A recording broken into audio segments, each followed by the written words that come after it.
Welcome back, everybody, to another weekly Energy Sitrep. This is the week ending on the 28th of June, 2026. I'm your host, RK, and I have over 2 decades of experience in energy intelligence in particular. This is a space I'm very familiar with, and I wanted to go ahead and give you an update and get back on the channel. It's been busy. The Strait of Hormuz has kept me so busy lately, and I just wanted to come on and share some of my thoughts and a couple of updates since the last video that I did. Let's talk about the Strait of Hormuz. I don't know why anyone has been or is expecting the state of affairs to be any different than we had predicted. And this last period I've been talking about, now that we've surpassed the period of it going from a market disruption to now something that, we're pricing in when we look at risk scenarios, and that is going to end up impacting our bottom line when it comes to what we spend, whether it be at the pump or even at the grocery store, and for utilities and so many other things in our everyday lives as Americans. So let's get into the latest. These represent nobody's views but my own. The format I usually follow is 10 points in 10 minutes, so I feel like I need to really get going on this. We've been dealing with the strait is open, the strait is closed, the uncertainty, the ambiguity, the hope, which is a false hope. I have been telling people as soon as that MOU came out that this was nothing more than simply an MOU. It's non-binding. In fact, even if it was like an actual deal that was reached, you guys, treaties are being broken. So I don't know why anyone would think an MOU is going to hold any weight, especially when it comes to very sporadic and also unreliable partners on the Iranian side. So as I mentioned, the strait was restricted, it was open, it was closed, and continuously under threat. Some ships do get by, but it's also closed. So 2 things in this situation are true at the same time. In my opinion, this is something that was going to be this perpetual state of uncertainty and volatility until and if only there is a serious change of an entire regime in Iran. I don't think that a class of the political elite in Iran would be able to carry the approval and the weight of the IRGC and so many other ruling groups that have significant say as to whether or not an MOU would become something that is long lasting and binding. And so as long as the IRGC is in the picture, I'm sorry to say, in my view, this is not going to end well, or, it's just not going to end. Okay, there's no end in sight when it comes to the IRGC. The IRGC runs their own objectives. And by the way, I'm talking from experience, having had to counter some of the policies and maneuvers of the IRGC in and out of the Gulf. What I believe is that the IRGC is going to run the show because they have the most influence, they have the most strength, and they have the most capabilities as well. These guys are armed. These guys are going to run the show. These guys are very intimidating, and they run Iran. They not only run Iran, but now they also think that they are going to run the entire Persian Gulf. They think that they're going to run the Strait of Hormuz. I think that they think that they're going to run the Persian Gulf because, first of all, I can tell you firsthand that they would randomly show up on gunships and just make, these approaches and provocations just because they could. Also now, one thing that's not widely talked about, but they have this Persian Gulf Authority, the PGSA. They expect that this PGSA is going to be the new brokers in town, which is just so weird. As if companies didn't have enough to deal with when it came to looking for war risk insurance and making sure that they're not infringing on any regulations or sanctions or anything of that sort. Now they're being directed to deal with this new Persian Gulf Strait Authority. What in the world? And so this is just like completely unacceptable. I don't know in what world people think that this would be acceptable. Certainly from a US policy standpoint, it doesn't seem like this is going to have any traction, but it's that type of thinking. The reason I'm bringing it up is that like we have to stop looking at things from the American or from the Western lens. Like, you know, from their vantage point, like this is strategic positioning. They are moving in, they're pushing forward plans that they've been waiting for the day that they would have the opportunity to be able to lead. But the reality is kinetic action is now starting to escalate again. We had the MOU, which happened to be so coincidentally timed with the G7 so that all the headlines can read that there is this positivity and that we're ending this conflict with Iran. But I had told you before, and I continue to tell you, that this is all a bunch of BS. The MOU is nothing more than a lousy piece of paper that supposedly wasn't even important enough for the leaders to sign in person, which to me is like, okay, this is such bullshit. Are you kidding me? Like, you know, I'm not getting duped by this. You guys are here because you look beyond just the headlines. Like you're intellectually not getting duped. You're not getting fooled into thinking that we have some type of a solution or something like that. You're here because you, like me, probably are anticipating that the Strait of Hormuz is going to be in this constant state of perpetual volatility and uncertainty, and that is going to now be part of your risk assessments. And the question is no longer if the Strait of Hormuz is going to be closed or if Iran is going to carry out kinetic action against certain sites in the Gulf. The question now in all the risk assessments is like, what's next? Not if, but which facility? What is the most likely next target? By the way, I say this all the time, like these are my personal opinions. They are my own opinions. Moving on. Why do I think that there's going to be this perpetual state of just open, close, open, close? We can get by. We're not willing to get by. The reason I think that is because the political heads in Iran, I don't think have the weight and the capability to convince the IRGC of doing anything that the IRGC doesn't want to. And the IRGC may, in fact, see this as one of the greatest opportunities for them. Maybe this is an opportunity for them to collect even more funds.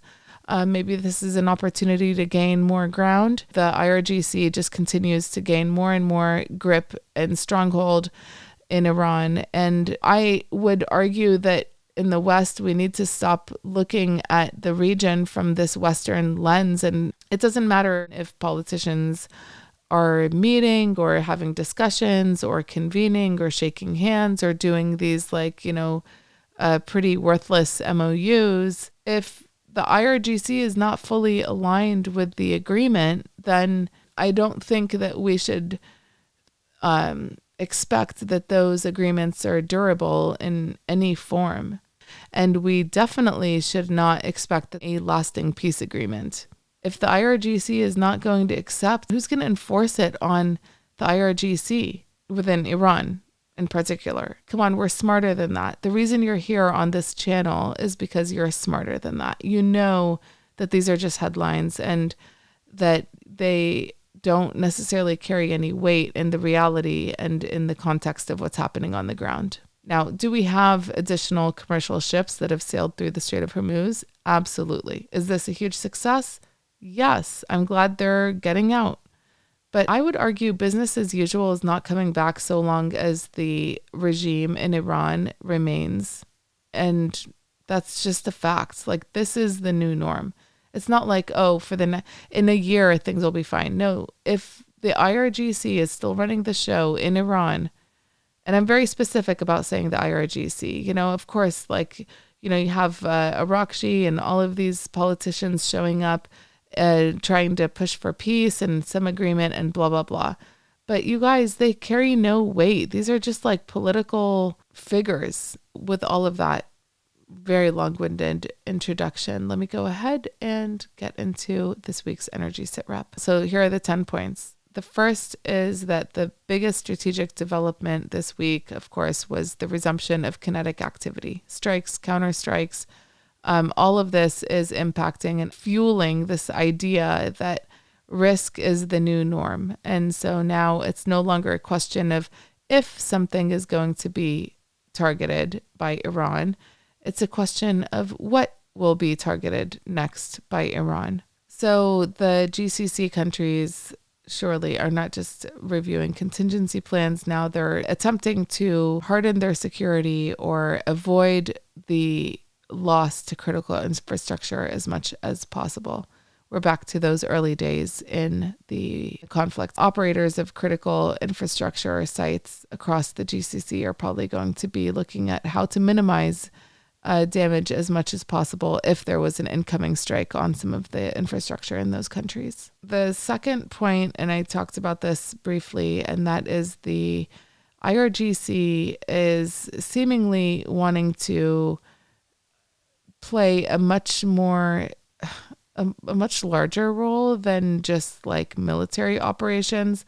Now they want to broker insurance and find these opportunities for gaining even more funding for their operations around the world. Don't even get me started on that. But this is something I think most people haven't even heard of because it's not widely reported. And this is kind of on a granular level. And unless you're working in the industry, most people don't really even pay attention to that level of detail. But the IRGC is trying to gain more influence and decision-making enforcement through the creation of these like authorities. Okay. And so the latest one that came out was this Persian Gulf Strait Authority. Essentially, this PGSA is where they expect whoever is seeking to pass the Strait of Hormuz to submit an application. And remember we talked in the last video about like, well, who's going to go when and in what order and all of that. And of course there's prioritization. Like we saw that with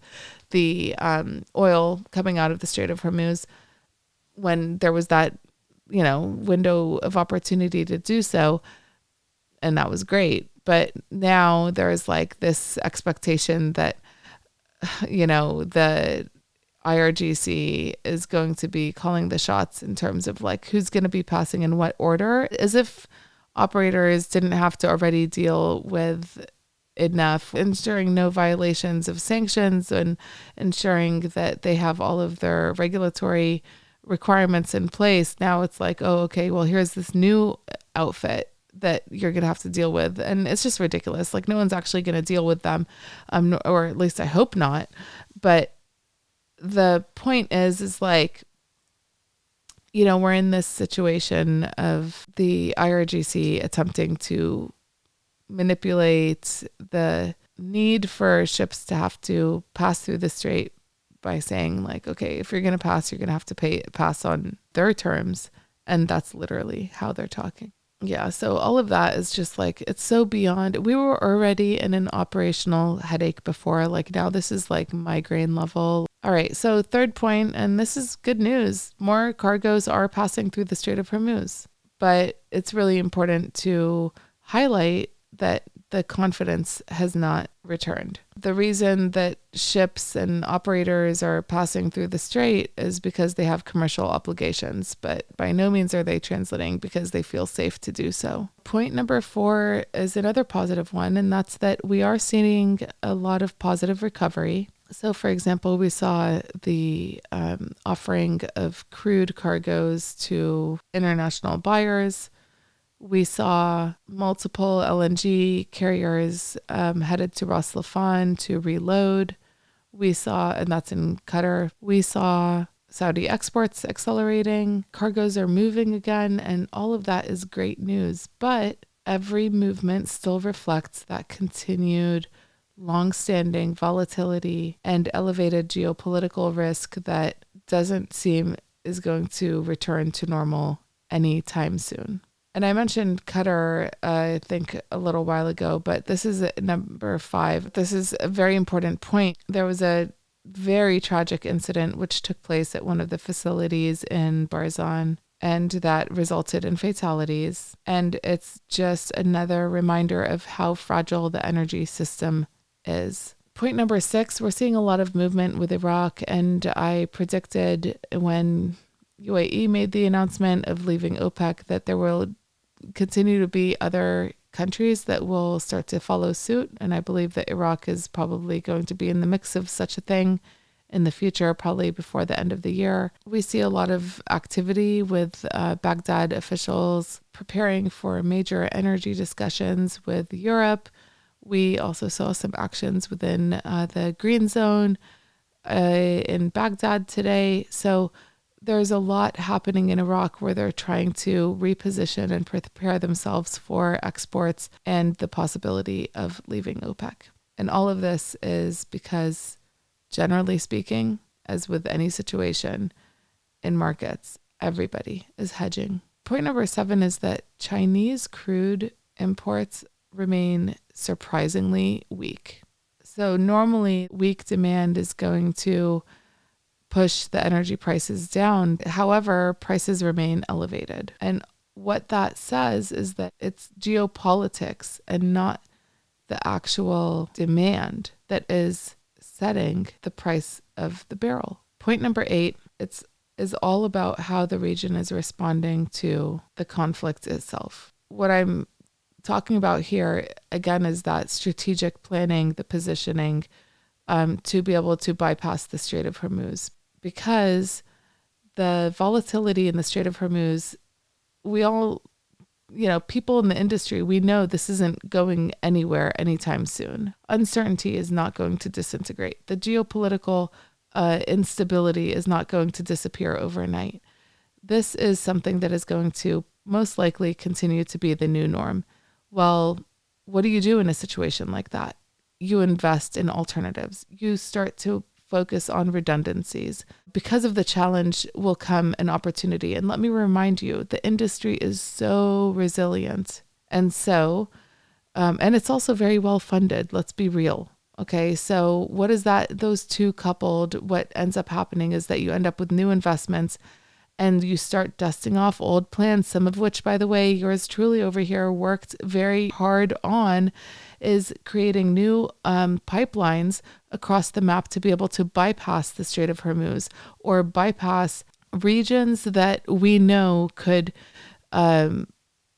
treat choke points as areas of opportunity to gain more strength, power, and or funding to then inevitably cause problems for us downstream. We see already that there are investments around infrastructure to bypass the Strait of Hormuz. Fujairah is a good example of that with the United Arab Emirates. We also see the East-West pipeline in Saudi Arabia that will be able to I've talked about diverting crude from the Strait to the Red Sea instead. But again, you are also going to have the issue of the Houthis in that situation. But start looking at the land opportunities. And so places like Syria are extremely important geographic bypasses so that Europe is going to be able to be supplied with the gas that they need. When we're in a situation like we are right now, with a shortage of global energy, coupled that with a extremely high heat index summer, just overnight, I saw the count of additional deaths in France at over 1,000 from the heat. Redundancies in the system are not just something that we would like to have. It's really a issue of national security. And being able to implement those is something that's very important for our resilience, not just as an industry, but as a global superpower. I will do a future video about some of the most important energy corridors that are starting to be talked about and that I know will be invested heavily into. So look at those energy infrastructure investments, and I think that that's where you'll continue to see a lot of activity and growth in the future. Point number 9 is something that I think that we really need to be paying attention to. I put a pin on the Europe situation for a second because I'll talk about that with the depletion of strategic petroleum reserves around the world. Excuse me, as I trip on my own words. It's late. We're wiser than this. Okay, you guys are on this channel because you're wiser than this, but there are a lot of Americans that just really have no clue what's going on and how bad the situation could potentially be if we don't refill our strategic petroleum reserves and secure energy while we are building those alternative pipeline routes and alternative energy corridors. But the strategic petroleum reserve in the United States alone has been at extremely low rates without getting into the specifics. The petroleum reserve provides a cushion, and it's like a vehicle of giving us a little bit of maneuverability and some cushion before the prices actually do rise. And so the usage of oil from the petroleum reserve is something that has kept the price artificially low at the pump, but also around the world when it comes to having the energy resources that are necessary. In large part, much of this is provided through the strategic petroleum reserves or petroleum reserve of that country. Those reserves have remained low at historically low levels, and replenishment of it was the plan. But the problem is that, we continue to have the disruption, but also because of the demand issue that I talked about prior with China, the prices are not coming down. And so prices remain elevated. And so it's just uneconomic to try to fill the strategic petroleum reserve at prices that are so high right now anyways. And, they risk going even higher. So it's a really bad situation to be in. And we even saw how Trump was, reprimanding. I can't remember the exact usage of words, but the president is disappointed that the price of oil is not being brought down. And it is his belief that it was the oil companies that are keeping it elevated for their benefit. And guys, like the Strait of Hormuz, two things can be true at the same time, right? It can be open and closed. I mean, anyways, but seriously, joking aside, this situation leaves policymakers with a lot less flexibility to keep the prices affordable in case something else happens, some other event that would cause the price of oil to increase. And I mean, man, there's just so much going on. I talked about in France, can you imagine the price of utilities and there being a shortage of energy to pump into the grid, and then now you have 1,000 deaths because people aren't able to cool themselves enough? I mean, can you imagine the lives are lost in situations like this? And I'm not saying that this is the reason that those lives were lost. I understand they're elderly and there's a demographic trend there when it comes to the ability for the human body to withstand certain heat indexes. But there were flights getting canceled in France because of a shortage of jet fuel.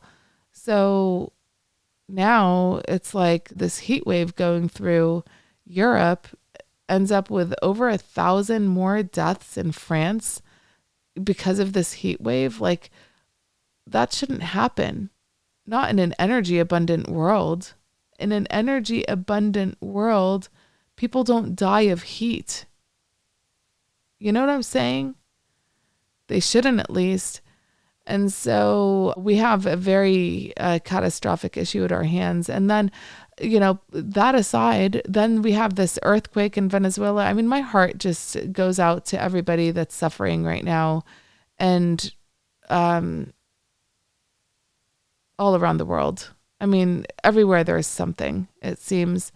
But Venezuela, also very energy rich, is now dealing with the catastrophe of having this earthquake rattle the entire population and their dreams and hopes for a country that would be more invested in at this point. But there's a lot of issues going on there. I'll leave Venezuela for another topic in the future. But the point is that at every opportunity of trying to see okay, well, maybe there's an opportunity for energy here, it's not going to come online that quick. oh, and maybe there's an opportunity to divert energy through this corridor. Well, guess what? The infrastructure is not complete yet, or it can't withstand. Let's use East-West pipeline in Saudi Arabia as an example.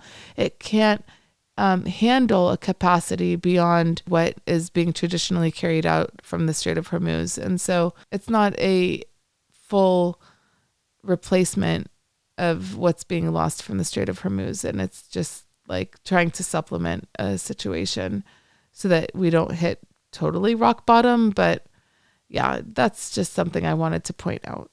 And so the cost of everything goes up, as we mentioned before, when it comes to like electricity or consumer goods, and the inflation reports we saw, month on month, it continues to increase. And so that inflation is going to continue to hurt us as Americans, because what happens is the economy stagnates. Things become more and more unaffordable.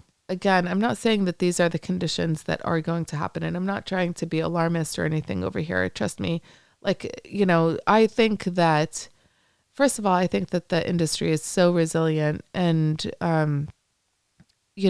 we will never allow there to be a complete collapse. That's not anything I worry about. Okay. And when we have hard times, Americans innovate, and that's another great thing. Think of fracking and like how we got there. The future is going to be fine.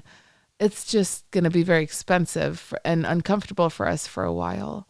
And the importance of me talking about this is because from my standpoint, like the strategic intelligence side of this is that you have to prepare for consequences before they arrive. And so it's not alarmist. It's just really thinking through like the high level, what are the most impactful things that can have long-term consequences on society. And so point number 10, and I'll end it with, sort of the bottom line that I've been talking about for a while. My conclusion hasn't changed, and I don't think it will so long as we have the current regime in Iran representing Iran and its people and Iranian interests. Whether or not that's rightfully like what should be done, or whether or not like that's what the people want, that's besides the point. I'm too much of a realist to be like, okay, yeah, well, in an ideal world, the people will rise up and blah, blah, blah. It's like, listen, okay, nothing's happening without force. And there's like, if some top-down decision isn't made to implement change with the support of the United States, like true, like regime change, then we're going to end up with a half-assed situation. And the half-assed situation is going to be just enough for Iran to not lose, and for the IRGC to not lose. And for the IRGC to not lose, then, we're going to be in a situation of this on again, off again. It's open, it's not open. It's closed, it's not closed. It's possible, not possible. I don't think that we should confuse the movement of cargo out of the Strait of Hormuz one day or the next with there being an actual resolution to the conflict. Rather, we should just see those as one-offs. And occasionally, it's great to be able to celebrate those wins. But the fact is, the big strategic picture is that we're going to end up with this continuous and consistent volatility and a risk matrix that will now include the geopolitical considerations around the Strait of Hormuz, the potential maritime risks in the Strait of Hormuz. And now the fact is that geopolitical risk is just part of the business. Persistent uncertainty is the reality on the ground. Great.